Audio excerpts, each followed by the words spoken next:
Міцні народи нашої найсміливішої країни, усі наші захисники і захисниці.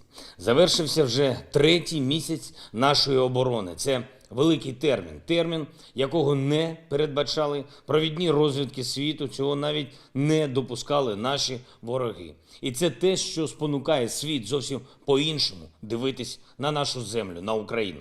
Це 3 місяці воєнних злочинів російських окупантів, 3 місяці їхніх ударів, руйнувань, блокади і 3 місяці масових подвигів наших людей, які захищають свою власну землю, свою власну країну. 15 тисяч 227 українців і українок відзначені державними нагородами.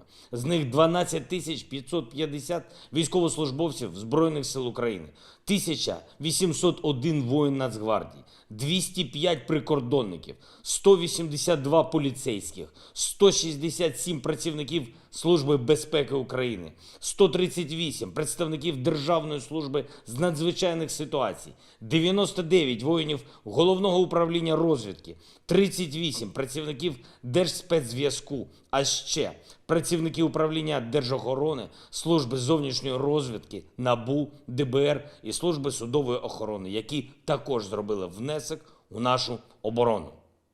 155 українцям присвоєно звання Герой України, з них 75 посмертно. 1016 населених пунктів України вже деокуповано. І кожна з таких цифр – це історія. Історія надзвичайної сміливості і самопожертви. Це героїчний захист Маріуполя. Це успіхи в битвах за Київ, в битвах за Чернігів, Суми і Харків. Це героїчна оборона на Донбасі. Це захист Одеси, Миколаєва і усього нашого півдня. Це протести і спротив в тих містах і тих громадах України, які нам ще належить звільнити. Маємо пам'ятати завжди, що вистояли протягом цих 3 місяців завдяки десяткам тисяч подвигів усіх, хто захищає нашу державу. І ціною десятків тисяч життів українок і українців, яких вбили окупанти. Вічна пам'ять усім, хто віддав своє життя за Україну.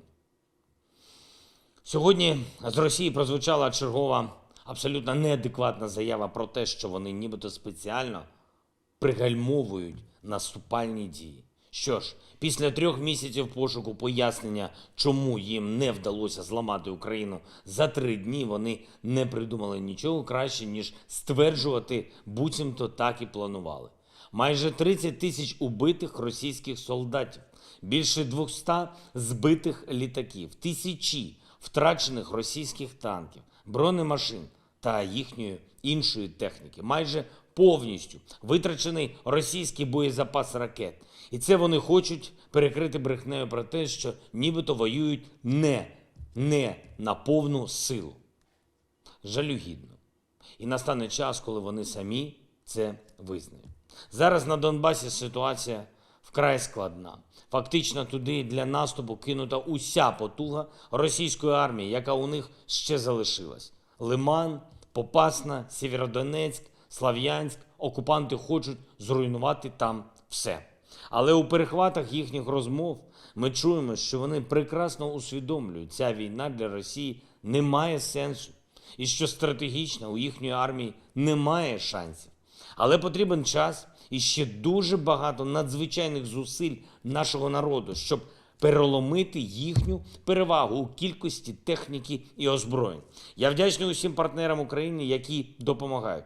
Але наголошую знову і знову, чим довше триває ця війна, тим більшою буде ціна захисту свободи не тільки для України, але й для усього вільного світу. Тому постачання Україні важкої зброї, реактивних систем залпового вогню, танків, протикорабельної та іншої зброї – це найкраща інвестиція у збереження стабільності в світі і у недопущення багатьох жорстких криз, які Росія ще планує чи вже спровокувала. Продовжуємо працювати над тим, щоб Україна після цієї війни отримала надійні гарантії безпеки. Зокрема, створена міжнародна консультативна група на чолі з Єрмаком та екс-генсекретарем НАТО Расмусеном. До складу групи увійдуть провідні фахівці у сферах безпеки і оборони дипломатії. Їхнє завдання – напрацювати такий формат гарантій, який дійсно буде працювати.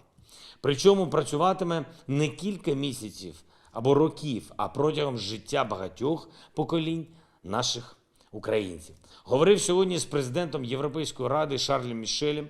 Наприкінці травня відбудеться важливе засідання Європейської ради, присвячене питанням допомоги Україні, тож скоординували позиції, в тому числі і щодо посилення санкцій проти Росії.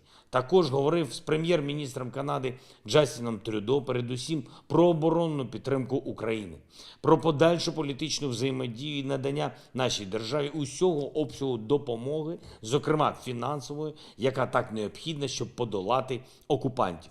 Провів нараду з керівниками і керівницями кримського напрямку нашої політики, зокрема з Тамілою Ташевою, постійним представником президента України в Автономній Республіці Крим. Російське вторгнення почалось саме з Криму. Це був далеко не перший пункт з переліку помилок російської держави щодо України, але перший доленосний для самої Росії. Саме з цього пункту пішли наступні, не менш доленосні помилки Росії, які всі разом приведуть до її історичного послаблення. І, звичайно, окупантам доведеться піти із Криму також, як і з Херсону, Мелітополю, Енергодару, Маріуполю та усіх інших міст і громад, де вони поки що зображають господарів. Господарями вони там точно не будуть. Я вдячний кожному і кожній, хто допомагає наближати цей час звільнення нашої території і мир. Вдячний усім нашим військовим, розвідникам, прикордонникам, саперам, рятувальникам, лікарям, медичним сестричкам, поліцейським, нацгвардійцям, зв'язківцям, дипломатам, волонтерам, журналістам і усім працівникам транспорту, Укрзалізниці, енергетики, усім, хто забезпечує логістику, усім, хто організовує евакуацію, усім, хто відновлює життя на звільненій території, усім, хто продовжує навчати школярів, навчати студентів, кожному і кожній, хто зберігає бізнес, а отже робочі місця для наших громадян. Усім, хто працює, рятує, допомагає і просуває українські інтереси у світі. Я вдячний усім, хто 24 лютого вирішив бути з Україною. Обов'язково переможемо. Слава Україні!